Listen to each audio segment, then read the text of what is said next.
Ladies and gentlemen, welcome to The Right Time, a Wave original presented by Prize Picks. My name is Bomani Jones. Thanks for listening wherever you get your podcast. Thanks for watching us on YouTube. Subscribe, like, rate us, review us, give us 5 stars. You only give us 4 stars. I'm inclined to believe you are a hater. It is Charles Robinson Friday. Charles Robinson, Yahoo Sports. Nope. The black one. The black Charles Robinson. McDonald. We did this last. Yo, I really had made y'all have 2 Charles Robinsons.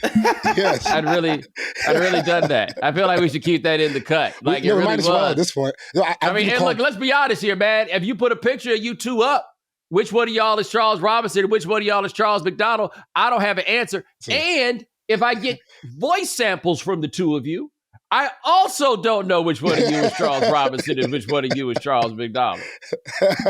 Dude, that's happened to me. So I'm in Indianapolis right now for the NFL Combine. I think it's happened to me 3 or 4 times this week.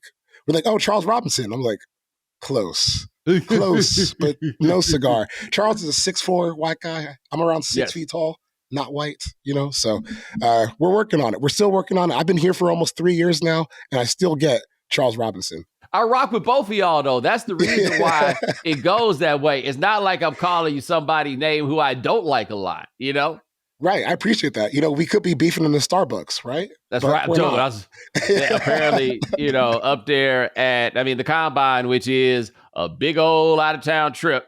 They was getting into it. A couple of NFL writers getting into it at Starbucks at the hotel. Adam Schefter sent out a tweet that says Indianapolis, head on a swivel with a picture of the Starbucks. That was hilarious. It's just like, it's funny because it's like the lowest stake stuff, right? We're talking about a Matthew Stafford report if he went to Tom Brady in February after the Rams gave him permission to seek a trade. Like, maybe he did go over there. Maybe he didn't. But one thing I know is you're not about to come put a finger in my face over that, Crazy. There is that. And by the way, since you jumped on that, the Stafford story is very interesting to me because I do actually think that there is something about whether, and the story is that Matthew Stafford was at some joint in Montana, and depending on who you ask, either he ran into Tom Brady or it was an orchestrated meeting with Tom Brady to talk about maybe him going to play for the Las Vegas Raiders. I would just like to point out, wow, this Matthew Stafford guy has this incredible knack for just winding up at hotels on vacation with people that he might play for the next year. Because that's the same goddamn story they had about how he wound up with the Rams, right? He was just in Mexico, and what do you know? Sean McVay happened to be at the same place. Also, given what we know about Tom Brady, we know that while he was broadcasting games for Fox, he was talking to Ben Johnson about this Raiders gig. This is much less offensive than that because Stafford, he's been permission to seek a trade. So if you were to talk to Tom Brady, that should be okay. So it is funny they're squabbling a little bit about it. They're squabbling over here about it. It was a talk of the town last night. We were running into Ian Rapoport. He wasn't the happiest guy. Still haven't seen Jordan Schultz. So I'm going to try to get the full story from both parties and see what we can dig up here. But let me ask you this. If you're Matthew Stafford, is there a reason you would go to the Raiders? I guess if they dial up the money. So for people who don't know this is this situation unlike any I can really think of. Matthew Stafford has no guaranteed money left in his contract. And people are higher on him now than literally they have ever been in his career. He's just old, right? That's the only thing that comes up. He obviously, as a quarterback would at this point, or anybody, he wants the guaranteed money in the contract. Obviously, he's got some leverage over the Rams because they need a quarterback, but there seems to be a discrepancy between what the Rams want to pay and what Stafford wants to be paid. So they have given him permission to seek a trade with at least both sides giving the impression they don't actually want to trade. They just want him to go out and figure out what the market is, which to me sounds like restricted free agency, which in the NBA never involves much action because why would a team waste their time just to set the market for somebody else? And to me, the Rams will have to pay whatever it happens to be because they have no backup plan. Anyway, he in Montana, and one way or another, he runs into Tom Brady. And I don't care. Tom Brady, I don't care what Tom Brady does for that team. Voluntarily going to play for the Raiders What you gonna do that for? It's crazy. At this point in your career, for what? Why? Like, why would you do that? I would sooner retire than do that. It really makes no sense to me. Also, because is that a better situation than being able to play with like Puka Nacua for a year or two more? I mean, Brock Bowers, that's a cold boy, but at the same time, the Raiders, like, why? The infrastructure's not there. You're playing for the first-time coach. You play for Sean McVay right now. Don't mess that up. The grass is not always greener on the other side. He comes from Detroit. He should know that better than anyone. So I do think it's kind of interesting they're in this space because I don't really understand like why they're trying to get rid of Matthew Stafford or what their thought process is here. Because there's been rumors they're talking about putting Sam Darnold in for Matthew Stafford, and I'm like, I don't understand that one either. I mean, I watched Sam play all year. I covered Sam when he was on the Jets. Why would you want to just throw that into your starting quarterback spot when you already have Matthew Stafford? And maybe, Stafford's trying to get some guaranteed money. I understand that. But from the Rams' perspective, I watched him play last year. He looks all right. Looks like he's still got a year or two left. I guess it just comes down to how expensive it is. But I don't really think that this needs to be a divorce yet for either side. Well, I mean, I can only presume here that Stafford is putting the screws to them because why would he not put the screws to him? That was the decision they made. And I guess this is still the Rams having to make their salary cap work because of all the damage they've done to it over the years. But winding up in this situation where you get to this point right here where Matthew Stafford has no guaranteed money in his contract and you have no backup plan. Yeah. I don't know how you get yourself there. Stafford's got to be looking at that and being like, I want $100 million for this year.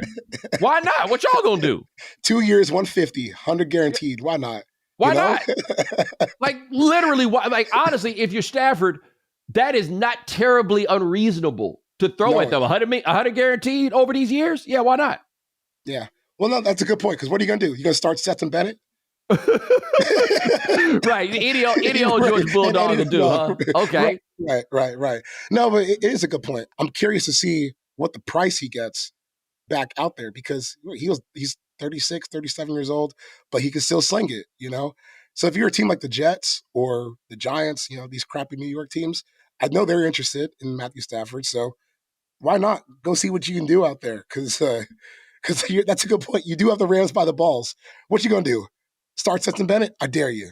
Yeah. Let me know how that goes. Right? What you gonna do? Trade up and draft Cam Ward or Shedeur? Is that your plan? Like, no. What or as you just put it, you gonna get Sam Darnold, huh? Yeah. Okay. All right, buddy. But I do think it says a lot about what the combine has become. That this is like the hot story of the week. No one really works out all that much. So we're relying on reporter beef. And, a quarterback on the last legs to generate these headlines for us. I don't really know how I feel about being in Indianapolis right now. The longer I stay. The combine is for y'all to hang out with each other. All the scouts. It's like the scout family reunion. Everybody comes and posts up. Like there's some people that need to work out. The people that don't need to work out are in large part not going to wind up doing it. No, you're right, but it's a good chance for people to like get together and, talk about some trades, talk about, kick the tires on what might happen in advance of the draft. It's an out of town trip for work. Yes. Lots of out of town behavior. If you can probably hear it on my voice a little bit. Lots of out of town behavior was done last night for sure. In a town that got one restaurant that anybody ever say anything about. And honestly, I've never even eaten there before. I've never eaten food at Prime 47. Well, actually, no, that's not true. Because around 3 o'clock in the morning, they bring out... Hold on. Prime 47, there are two places. I was thinking about St. Elmo's. Oh, St. Elmo's, man. That place sucks, bro. I Really? I think it sucks. Like, last year, I went there, and I paid like $90 for a steak that I could have made at home myself. So we're talking about some shrimp cocktail? Harry and Izzy's got better shrimp cocktail than St. Elmo's. Like, I couldn't believe how overhyped that place was the first time I ate there. And then you go to Prime 47, which is a steakhouse that's really just like a really nice club for the week. Like, they'll stay open until 6 o'clock in the morning as long as people are in there spending money this week. It's something else. So you start at like High Velocity, which is near where the crime happened between Jordan Schultz and Ian Rapoport yesterday. Then you go out to Prime and you just stay out as long as you can. That could be 1:00 in the morning. You could stay until the sun rises, but as long as you're spending money, that place will be open, which I can kind of respect. I could never be a reporter in the way that you are, because I'm going home, bro. I'm going home. I'm not about to be out here all night at no sausage party, bro. Like y'all up till 6:00 in the morning, and it's a bunch of y'all. Yeah. Like, is there, shall we say, I mean, do the groupies come to the combine? There we go. That's all I'm asking. Do they make it there? They ain't trying to hang out with me, though, I understand that, but I'm just asking, generally speaking, like, do they make it to town? Because I do have to say, that's a good opportunity for them to do some scouting also, right? Yeah. Get up there, see what young boys, I see, look who ran a 4.3. He's rising with a bullet. Okay. Yeah, but it's not the kind of groupies that maybe you or I would be interested. It's more like women who got like kids who play soccer, They're coming out to the combine to try and meet some middle-aged guys, It's not. See, I'm not talking about the groupies for the scouts right now, because that would be hilarious. I'm talking about if I was an enterprising groupie trying to get on the young boys, I would be there with my own stopwatch, seeing who's running the times, seeing who just put up 45 reps of 225, seeing who's shooting up that board before the rest of them get a hold there. Like, if you real enterprising, that's what I would be doing. Man, they got these guys on lockdown, so you'd have to be real skilled. Charles, let me say something to you about that world. You are right. Someone would have to be real skilled to do that. But you say that as though there aren't skills to have. I know. Okay? I know. Like, I used to know somebody who covered the game in Atlanta, and it would be so funny. And she would talk about how the levels of groupie and how far they could get, right? Like, there's like the tier 1 groupie that could only get to this place. Then there's the one like who could only get like down to courtside. And then there's the ones that know enough people that they can get into the tunnel. Then there's the ones that can, even if they can get to every, like, into the inner bowels of the situation through time after time, year after year, establishing the proper relationships. They could pull that off. If you was a real one, not saying you, not the you, but the other kind of you. But if you was a real one, I bet that personnel in Indianapolis don't rotate, right? You just go up there every year. They ain't getting a whole lot of love. They ain't seeing the best of the best. You know what I'm saying? You could get your ass out there with a stopwatch if you did it right. You could be in the stands, at the combine, trying to see who's the fastest real estate out here. That's right. That's what they need to be hiring as the scouts, right? Like, it's the same way I look at it as, like, when you need analysis, sometimes you call a gambler. Like, look, the stakes are higher for them, right? Yes, they really need to know who's going to win. They are not swayed by biases in the same way. These people that's out here trying to get they percentage of the future. Oh no, they looking at this a little bit different. Yeah. Have you been to here for the combine before? Oh God, no. Okay. So when you get here at the convention center, there's like a little blocked off area before you can walk through the tunnel to Lucas Oil Stadium. And there's just different kind of groupies. I'm talking about old ass men who are just standing in the corner with footballs, stuff, waiting for anyone to walk past. So, like, let's say Pete Carroll walks past. Pete, please, like, sign my shirt. I'm like, y'all ain't got nothing better to do than just sit out here all day? Those are memorabilia hawks. They try to go sell those. Dude, they're at the airport too, Yes. It's kind of fascinating to me. Like, they will sit there all day. You've not heard my Calvin Johnson story about this. I've not.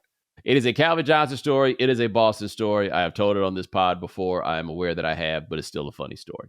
So in 2022, I did a Q&A at Sloan, the Sports York conference at MIT. I presented there once. Okay, yeah, I did a Q&A with Calvin Johnson talking about weed, because God forbid you ask me to talk about math.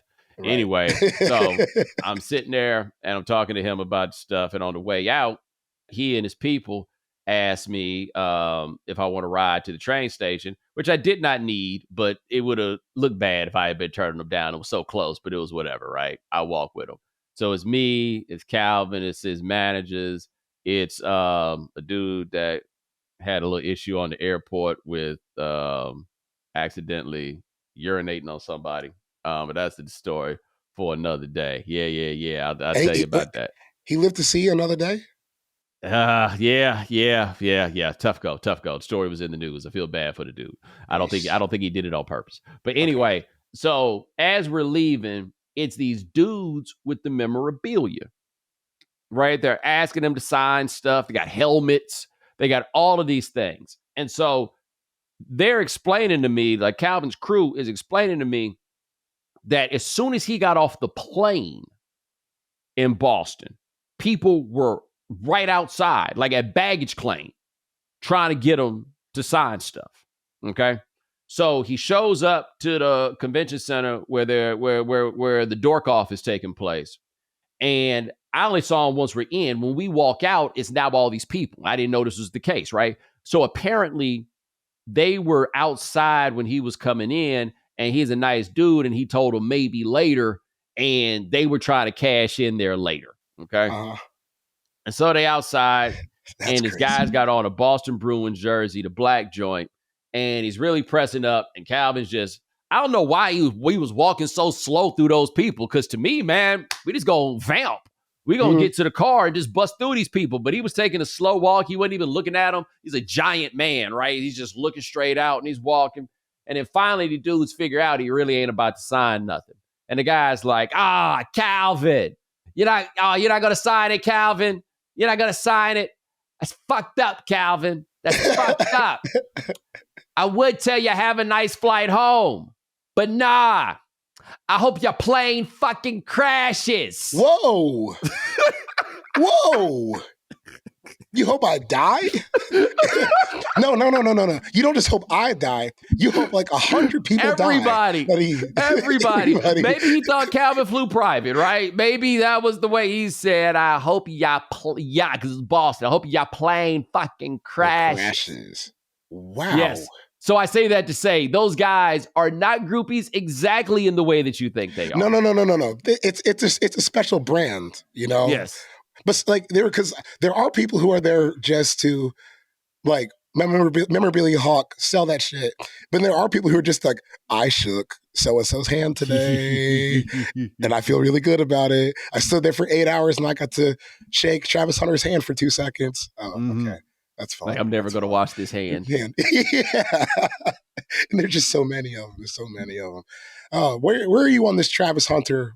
Should he play 2 positions in the NFL type deal? I think playing 2 positions is preposterous unless they're going to give him 2 paychecks.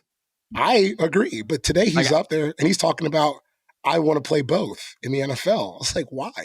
I don't know why people are so intrigued by this idea. Now, if you want to me, he seems to be, although I'm hearing people say that he's definitely wide receiver 1 and cornerback 1 in this draft. Okay. To my crudely informed opinion, I feel like he is rarer as a corner than he is as a receiver. And he's not that big. And I don't know, like, I feel like that works out better for him as a corner than it does as a receiver. Now, if you want to have him be a corner and every now and then, have a package where you bring him in, okay, I think you do that.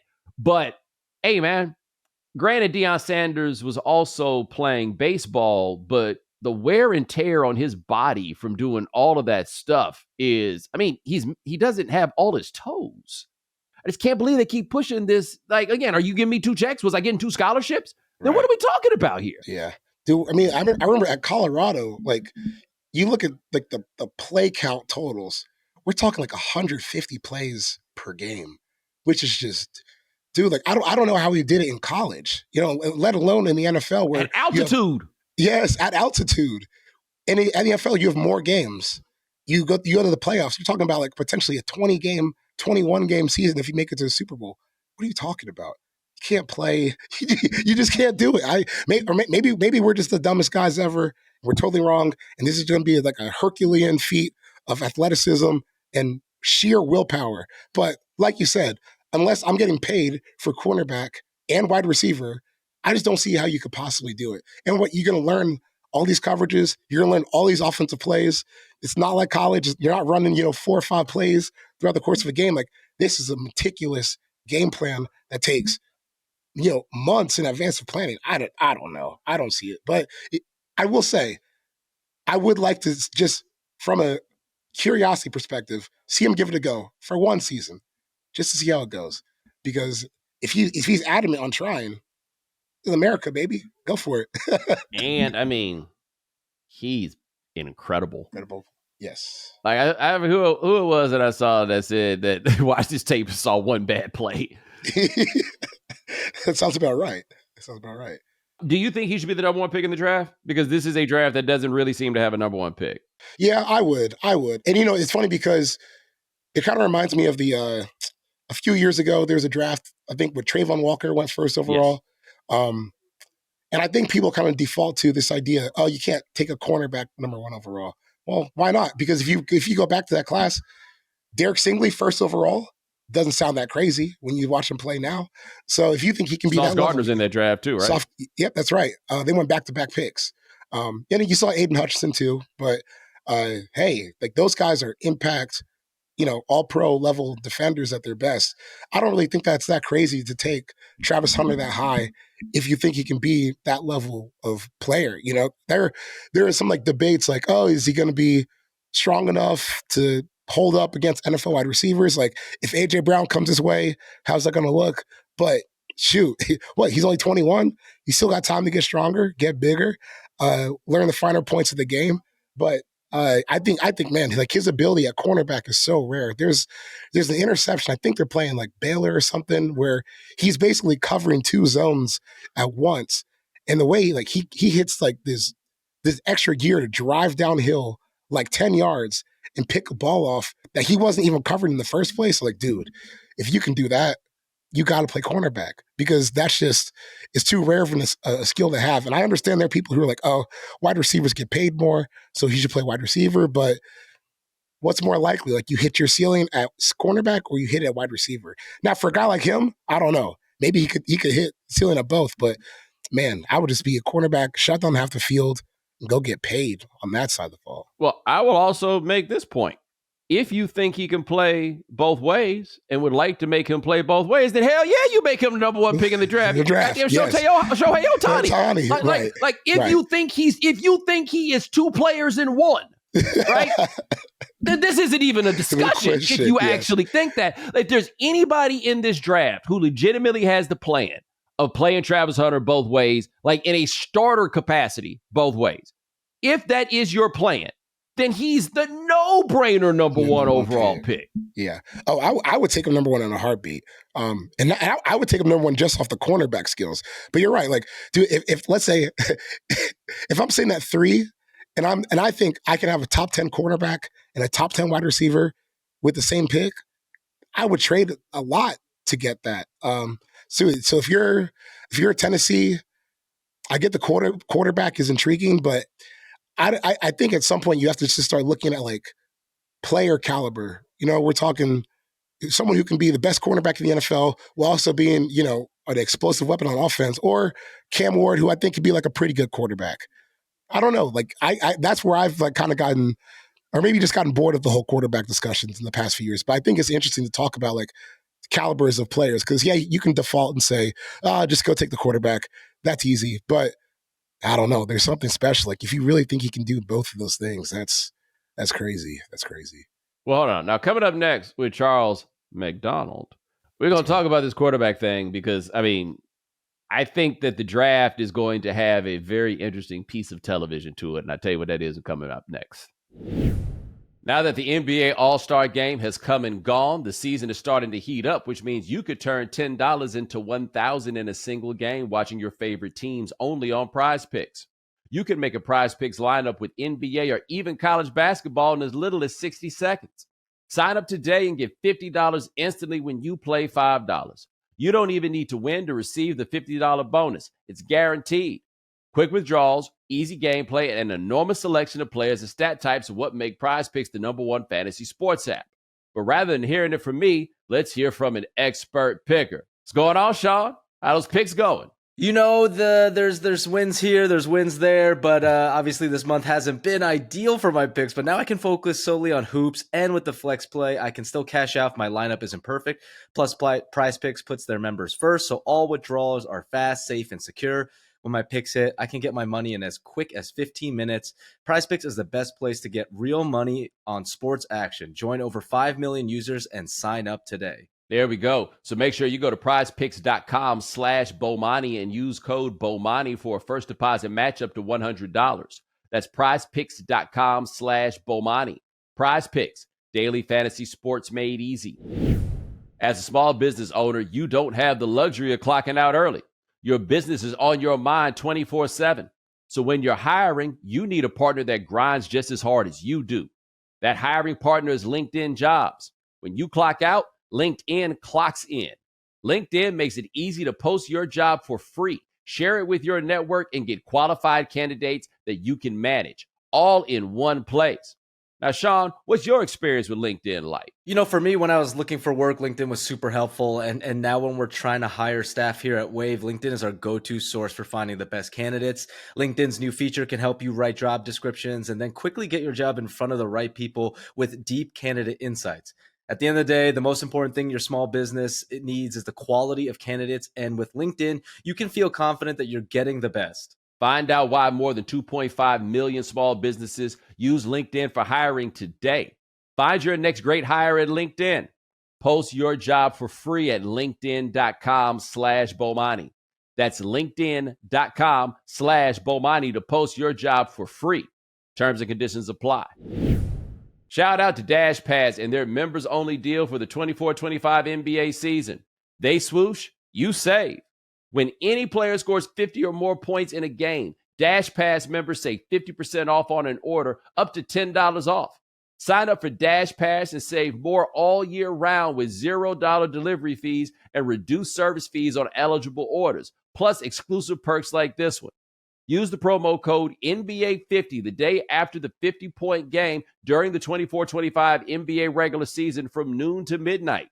Valid for Dash Pass members only from noon to midnight the day after any player scores 50 points or more in a single game during the 24-25 regular season. That's right. As a reminder, the offer is live noon to midnight the day after the game, and that is exclusive to Dash Pass members. 50% off one order, up to $10 off. Offer valid from 9 a.m. Pacific time through 11:59 p.m. Pacific time after a 50-point performance in any game during the NBA season on orders placed at participating merchant locations. Valid only in the United States. Maximum value of discount is $10.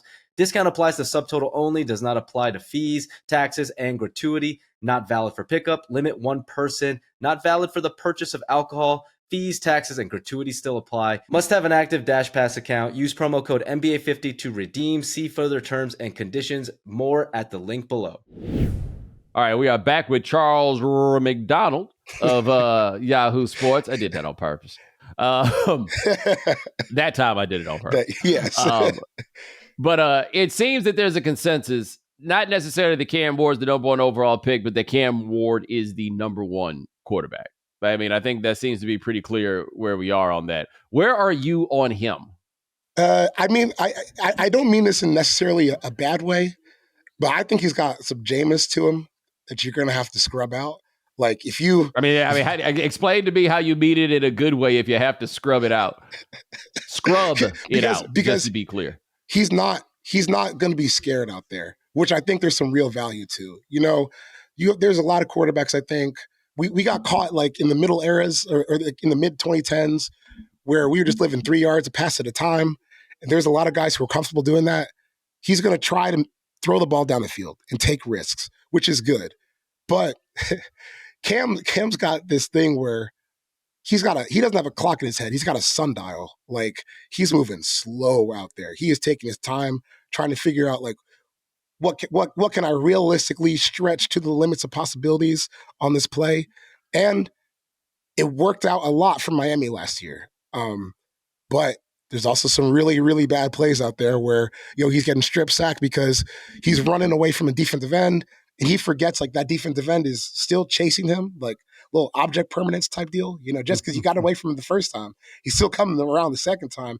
And you see some bad plays for him there. So it's a lot of like, man, if I could just get him to stop doing this and just stay doing that, we're in a really good spot with him. But you look at the arm talent for a guy who spent 5 years in college, he's only like 22. So you're not even worried about the age there. I think there's a lot to like. It's just you got to break some bad habits, which, I don't really know is always possible. I mean, we were saying the same thing about Jameis. We've said the same thing about like Ryan Fitzpatrick, which is a little bit scary to me. But man, like the high end of his talent, I think it's worth taking number one overall. Probably is he as good as like is he a good prospect maybe like Caleb or Drake or Jaden Daniels last year? I don't think so. But if I was a Titans fan, I could stomach it. I could stomach it. By the way, that sounds from what you're saying as though you were not that enthusiastic about the future prospects of Caleb Williams, if you believe that the bad habits thing is kind of binding. I mean, for what it's worth, Patrick Mahomes had bad habits to break, right? They just took a whole year to make the decision to do that. And I think you're generally making a fair point, though. Like the difference between he and Cam Ward and Jameis, I would say that is, where it sounds to me like Cam Ward's going to hold it forever before he makes something happen. Jameis' problem is he think he done the whole equation off the line. Yeah. And then, man, I ain't know you was going to be there. Dude, one of the funniest plays is I think it was Jameis's last play in Tampa, the 30-pick season. 30-30. Yes. So they're playing the Falcons. They get to overtime. He's got 29 picks on the season. I think he threw 2 during regulation. And like the first play of overtime, he does exactly that. Gets to the line. Okay, I got to figure it out. Drops back, throws it right to Deion Jones for a pick 6, end the game, 30 interceptions on the year. You're right. Cam's not like that. Cam is more like play started. We're moving through the play. Okay, I see something. It's coming open. It's going to take a second for it to be open. What can I do in the meantime to give that person a second to get open? And that's where he falls into some danger. Like, dude, just take the check down. It's not the worst thing that ever happened to someone, And that's where I get worried for him. But I just think he's a more explosive talent than Shedeur, which is why I have him a little bit higher. Because, Shedeur is funny because, like, he kind of, like, physically moves like Deion did. Like, their strides kind of similar, but they ain't moving at the same speed, which is why I'm like, I worry about the upside there, but still, he's a capable quarterback in his own right, too. I would not be surprised if Shedeur wound up having a Geno Smith night if he shows up on night 1 and it goes all the way through. It would not shock me. And the reason that I say that teams are not really going for there's just something about them guys. They're looking for big dudes with tools, right? Some exceptional, or perhaps they like even more, collection of exceptional talents that you possess. And I don't think any of us can point to Shedeur and say, what is the exceptional talent he possesses? What you can say is he's got the willingness to stand in there and wait for the play to develop, and he'll, be the tough guy and make that throw, which, by the way, doesn't sound terribly unlike your questions about what Cam Ward does. The difference being Cam Ward can run to safety if it comes down to it. Like, sacks are a quarterback stat. I firmly believe that. I think the evidence bears that out. And so while Colorado had a line, especially that first year there, the line was terrible. It wasn't so much the same issue last year, but a lot of those sack totals still come down to the quarterback. And so what team is going to say to themselves, this is the future? Because, I mean, look, you can do what the Cardinals did that year where you take Josh Rosen and then immediately bail and go to Kyler Murray the next year. But that's not really how things typically work for teams. Like, if you make that decision, taking this quarterback is probably going to take you out of taking whoever the quarterback might be next year. Just throw Arch Manning's name out there because it's going to come up, though I don't think any of us could possibly say we know what that's going to turn out, at least not right now. So I would not be surprised if it's a long day for, like, would you want to take him with a top 10 pick? Like, I've seen, like, Kuiper has the Jets taking him right now at number 7. I think that would be terrible for everybody. Yeah. Well, I mean, I've seen mock drafts with the Giants taking him number 3. And to me, like, that's crazy. Like, that's crazy. That's anachronistic. That would be a serious deviation from the history of that franchise. Yes. Because last time they had one, they put Eli back in the game. Fired the coach the next day. The Geno Giants saga is an underrated, hilarious little Geno had the worst luck, man. That boy broke his face, and messed it up for him then. And then he gets to the Giants. Or no. And then the next year he stays with the Jets. He gets out there. He tears his ACL. Yep. And I can't remember if it was the year after that or the year after that he got to play the one game. Yeah. Well, because Ben McAdoo, he was up looking at Eli. He's like, hey, what is this? He's like, what are we doing here? Like, he can't play anymore. Well, this has got to end. So he puts Geno in. And then, looking back, we made a lot of fun of Ben McAdoo. But he's the last coach to like win 10 games and have them looking like a real football team. And maybe he was right about Geno Smith. He was certainly right about it being the end for Eli Manning at that point. Yes. That's what he was certainly right about. They gave Eli back the job for like 2 more years. Eli got to keep that job long enough to where it was very similar to the Jameis thing to stick around long enough to go for the 30-30. Because if I'm not mistaken, Eli stuck around just long enough to be 50-50. Yes. So the first year I moved to New York was Eli's last year. And I was doing split time covering Giants and Jets. Bro. First of all, I was sitting up in that press box at MetLife every Sunday. I was like, yo, did I make a mistake? Like, what is this really what I want to do with my life? Like, watch these crappy Jets games and Giants games?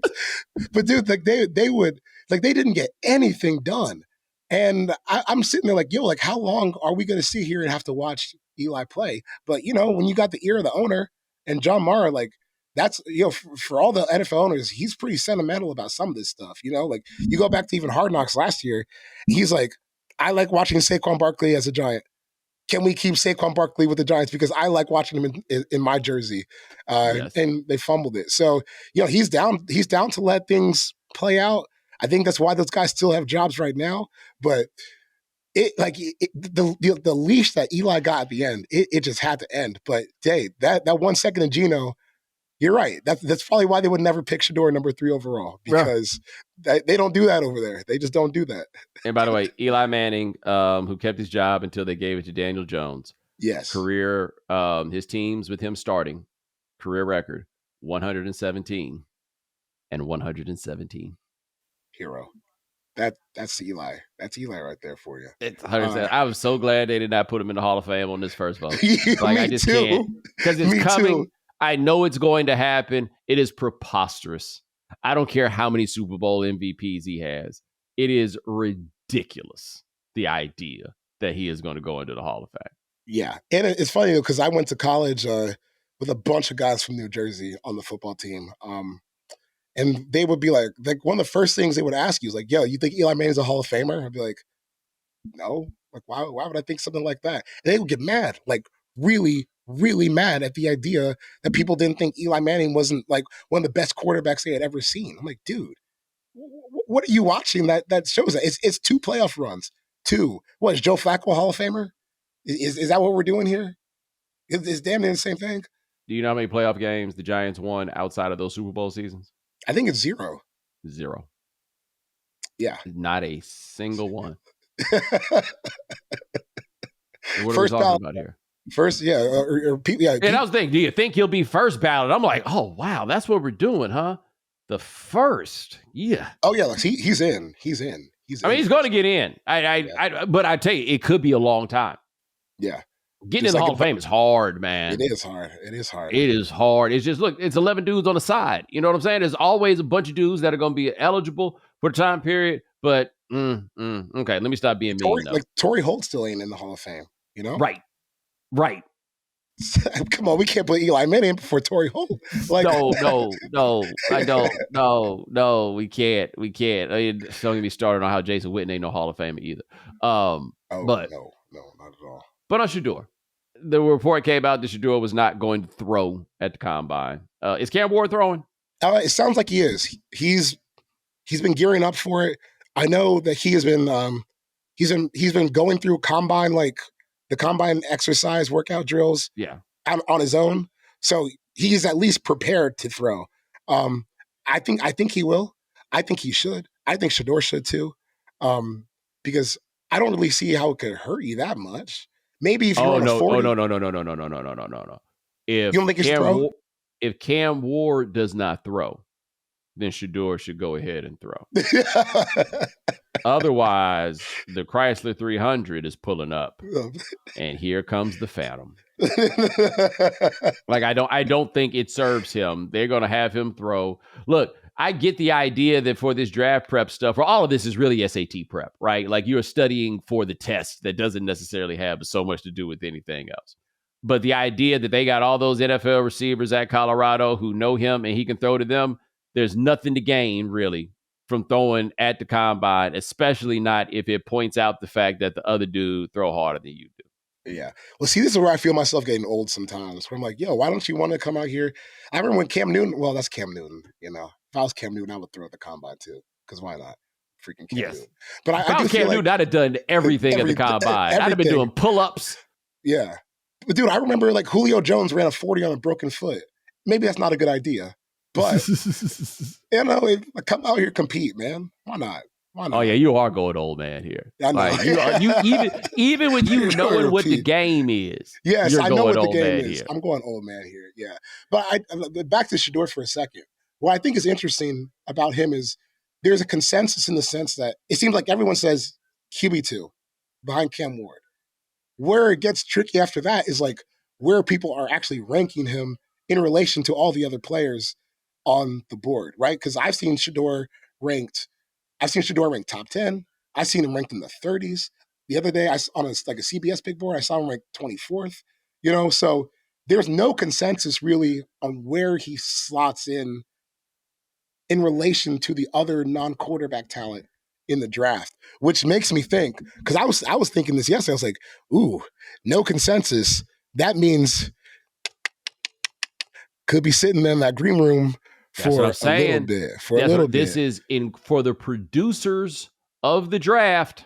This is incredible, right? Like, that piece of drama is going into this. And look, because the draft's a TV show. Don't get me straight. People who know me know how I feel about the whole complex around the draft and how we build it and everything else. But the bottom line is, what's going to start happening is these mock drafts are going to start coming out, and Shedeur is going to start slipping in them. I don't think they're going to slip them out of the first round, because now they be doing a Jedi mind trick with the mock draft where they imagine trades. And so they'll have somebody come up at the back end of the first round, and then you keep Shedeur in that first round, but it's going to be, where does Shedeur Sanders go? And they're going to have that camera in his face, because like Johnny Manziel had that happen to him. It happened to Aaron Rodgers, but that wasn't contrived. We were really like, damn, ain't nobody going to take him? For real?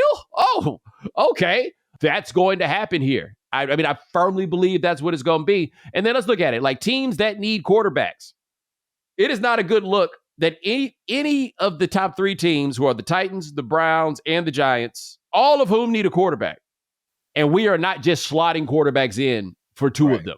Right. That does not say good things about these two guys.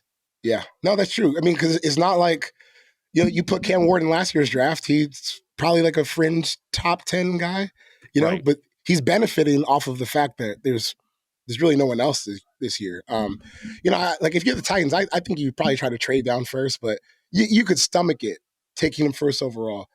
With Shedeur, I don't know, like what's the trump card here? Like what's the one trait where you look at it, you're like, I gotta have that on my football team? Because like, dude, I look at some of these Cam Ward throws, like when he's creating and he's rifling something like in the back corner of the end zone, like falling away, I'm like, okay, the arm talent, I get it. But with Shedeur, it just seems like it has to be a little manicured, you know? It's got to be put up in front of him, and then he can go make those decisions. What you're describing is a second round pick. And look, you can get Jalen Hurts in the second round. Right. Somebody won a Super Bowl with him. Went to two. I was comparing Shedeur to like Andy Dalton, kind of. And someone was like, Andy Dalton. I was like, Andy Dalton had a good run, man. Yo, like, so that's the players. So that's the thing, right? A phrase that we need to be more careful with how we use is the phrase franchise quarterback, because we make any quarterback who plays for a franchise quarterback. And to me, there is a difference between a franchise quarterback and a starting quarterback. Yes. Right? Yes. Andy Dalton was a starting quarterback who never really had the talent to be a franchise quarterback, but they drafted him in the second round. He started right away. And when you draft somebody in the second round, what you expect to get is a starter. In the first round, you're kind of hoping for a Pro Bowler, no matter what the position is. But in the second round, you're drafting a starter. Like I remember when Colin Kaepernick took the job for Alex Smith, I was like, oh, damn, that's my fault. I should have seen this coming. They took him in the second round. That's where you take a starter, right? Shedeur Sanders might be a starter, right? And there's a list of guys. Tyrod Taylor, for example, is a starting quarterback. We can go up and down through the league and be like, oh, this is a starting quarterback. The question to ask, Brock Purdy might be a starting quarterback. Being miscast as a franchise one. And by the way, nothing would be funnier than if Kyle Shanahan took Shedeur Sanders at 11 so that they would not have to pay Brock Purdy. Can we make that happen? Can we talk that up? I would be down for that, just for the chaos. Just for the chaos of it. I mean, just for the content. That would make my job a lot easier. Because you know they don't want to pay him. Look, if the Rams don't want to pay Stafford, there's got to be some apprehension about it. I also think it's funny that Kyle Shanahan is not here at the combine. Really? No, he didn't come. I don't know if that's I don't want to take questions about Brock Purdy. I just don't care about the combine anymore. But interestingly, not here. Yeah. By the way, you are in Indianapolis. Have you seen? I was high on Anthony Richardson coming out on the potential, if nothing else, while fully understanding the wide variance of outcome, right? The Colts now say that they are going to have an open quarterback competition with him. And look, I get it. Year 3 is a big deal, but they have messed this up. I don't feel like there's any other way to put this. They have completely messed this up. Because, I mean, the last year when they were doing we're going to put in Joe Flacco, I was like, dude, for what? Why? What do you need to see Joe Flacco for? Like, were they under the impression that they had like a Super Bowl roster or something? Well, the thing with Flacco is, and I don't think you and I had talked about this, that Cleveland run felt good, but he wasn't actually good. No, he wasn't good. He was not good. He was just better than the worst quarterback you've ever seen.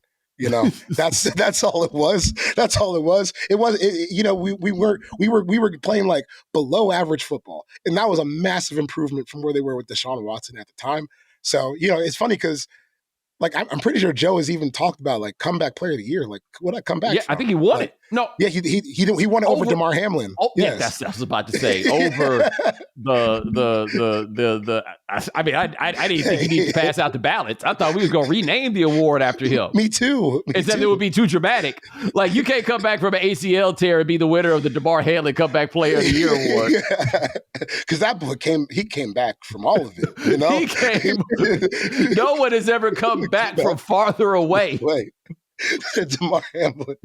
Hey, man, I will never forget. I remember I was watching that game and I had 2 screens on, right? I was playing some video games on one screen, I had the game on the other one. And I kind of zoned out for a little bit and I looked up and I see Josh Allen like crying on TV. So I rewound it and I saw the play. I was like, whoa. I was like, did he just die? Like, I called Dominique and was like, yo, did we watch somebody die? And then what made it worse for me was that ambulance was driving slow with no lights. I was like, that's a little eerie. Why is y'all just doing it for show? like, please understand this, man. You come pick somebody up from the stadium, you got to turn the lights on the ambulance. Like, no. Make me feel like there's a chance. It never dawned on me that he had lived. Right. So then like trying to cancel the game and stuff like that. And then I did think like there was some weird stuff, like some Bengals fans that got upset about like how the NFL was going to schedule it because we were up at the time. I was like, bro, you just have to imagine that game never got played. I gotta let it ride. Just let it ride. Look, nothing's gonna be perfect in this situation. We just thought we saw someone die, and y'all out here talking about playoff seeding. Come on now. It's not about you. It's not about you. And guess who won the Super Bowl anyway? 15. That's when Skip Bayless got in trouble, and Skip was trying to make the fair point, which was they got to figure out something. But how could you even be thinking about that at a time like this? But everybody hates Skip, and so they came straight for the neck. But no, I want to run through these teams right fast, and I would make this argument. I'm going to run through teams that need a quarterback for the future. So some of these teams may have a quarterback, but I would say need one for the future. Right. The Titans, the Browns, the Giants, and I'm going in the order of the draft. Yes. The Raiders, the Jets, the Saints. For sure. One could argue the 49ers, but neither here nor there. kind of sort of the Colts, but I don't think you can. No. The Seahawks. Maybe they don't think their quarterback. They clearly don't think their quarterback of the present is their quarterback of the future. Yeah. That's all I'm saying. Yeah. I don't think Tampa Bay has a quarterback of the future. I think they have the quarterback of the present and maybe a little more, but I wouldn't say they had a quarterback of the future. The Steelers, the Vikings. Well, no, they got McCarthy. They think they have the quarterback of the future. The Rams. I don't even know if they have a quarterback. Quietly, my Lions, but that's a different discussion for a different day. I'll be here for that one because I was saying back. Well, I would have been wrong as hell, but I was saying back in the draft where they had 2 first-round picks. I was like, man, go trade up for like Anthony Richardson or something like that. I mean, they got a quarterback of the present, right? They have a pretty high-end quarterback of the present. Anyway, I ran through all those teams, and do you see any of them taking Shedeur? You know what I mean? Like that's where this is gonna. Look, I'm of the belief that if a quarterback is sitting there at 20, wait till 30. Like, wait till 35. There ain't nobody worth a damn getting it. Unless it's like Lamar Jackson and there's a clear market inefficiency that is taking place. You should probably wait. Like, do we treat Jalen Hurts the way we ultimately came around to treating him if he was the number 12 pick in the draft or the number 20 pick in the draft versus being like the 35th? Yeah, I don't know. I don't think it matters too much for him. Ooh, you don't think it matters having the tag of the first rounder? Yeah, I mean, he got to the Super Bowl so fast, you know. So maybe that's but I guess I'm saying this. I feel like a second round pick is found money. Yes. And so even getting like through year 2 and all of that stuff, there's the noise was going to be quieter around him, I guess is what I'm saying. Well, because I also think there's like a mystique for these NFL evaluators. Like, oh, come on, these guys, they couldn't be that wrong. Like, they wouldn't let Dak Prescott slip to the 4th round. He can't be all that good. They wouldn't let Jalen Hurts slip to the 2nd round. He can't be all that good. So I do think I think there's like a mystique building aspect to that where a lot of fans, they don't know a lot about the sport. So you defer to the people who are in charge, what I think makes sense.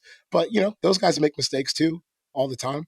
I think even like going back to Andy Dalton as like a comparison, hey man, you give Andy Dalton, AJ Green, and Andrew Whitworth and Mohamed Sanu, and you can go out and win some damn football games. You know, it's still a team sport. It's not the worst place to be.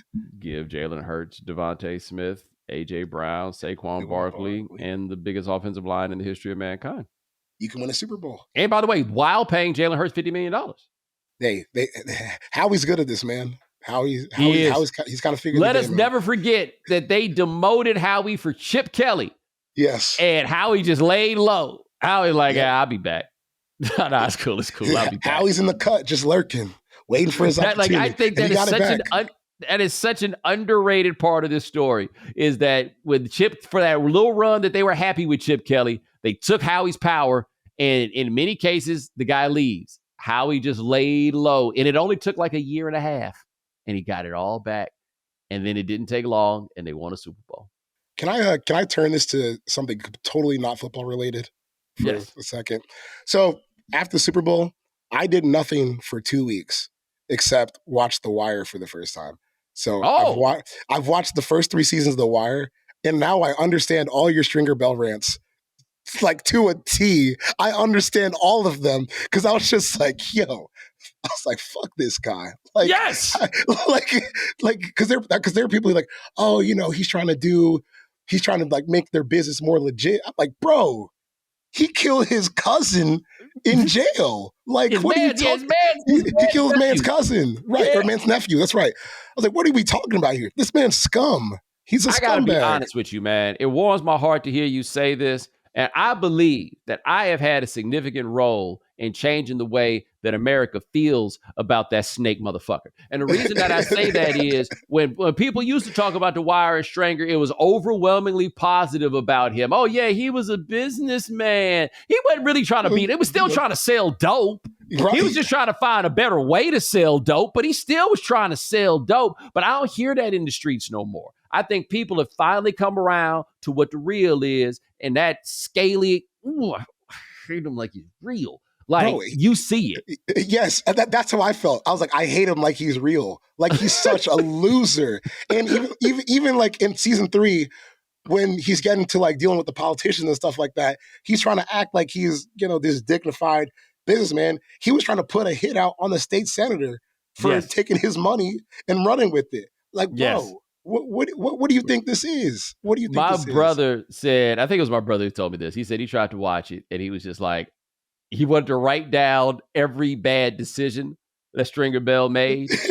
And he realized that he was writing down every decision, that he could not find, like, the long list of terrible Stringer Bell decisions. And it's somehow like, and it's, I read an oral history of The Wire, the Jonathan Abrams book, and it's very clear that the writers of the show see Stringer as like the tragic, like, hero of this, that what he could have been if not for the circumstances that were thrust upon him. And all I see is a sucker. That's it. That's all I see is a sucker. And there was a time where, you know, when my buddy Dominique made that joke about Jalen Hurts and the pretty thing or whatever, and everybody got all mad. There was a time where people used to say that stuff about me with regard to Stringer Bell, that they just thought I was hating because the ladies liked him. And then they just came up and realized, nah, man, he a sucker. Yeah, he is. I mean, look, he's not the only attractive, you know, man on that show. What's that got to do with anything? He's a sucker. He's a snake. And I like, the more I read about like how people viewed him, like people viewed him as like someone who's like trying to do the right things. Like, bro, you put a hit out on a 16-year-old Wallace, Michael B. Jordan's character. What are you guys talking about? He's a bitch, and he's dead. There we go. Charles McDonald saying what needs to be said out here in these streets. Check him out at Yahoo Sports, where he also works with Charles Robinson, who is a different person. Yes. My brother, I appreciate it. And I got to do this because last time they got mad at me. And Nate Tice, we host Football 301 together. We're actually about to record an episode in a few minutes. So I'll tell me you said what's up, but last time I came on here and I didn't promote it, I got an earful, so I got to get that out now. Yeah. Nate don't be promoting it on here neither, so don't even let him talk to you like that. He'd be like, yeah, Nate Tice show. Not from Nate. Oh, from the suits? Yeah. Okay. You know, they being a little greedy, but it's cool, man. I appreciate you. Yeah, I appreciate it, man. All right, man. And ladies and gentlemen, thanks so much for joining us here on The Right Time. We do this 3 times a week. Hit the voicemail line, 323-596-7767. Kind of like I hate Stringer Bell. What's a movie or television character that you hate like they real? 323-596-7767. Remember, follow The Right Time. Subscribe, like, rate us, review us, give us 5 stars. You only give us 4 stars. I'm inclined to believe you are a hater. And we'll talk to you guys in a couple of days. Take it easy.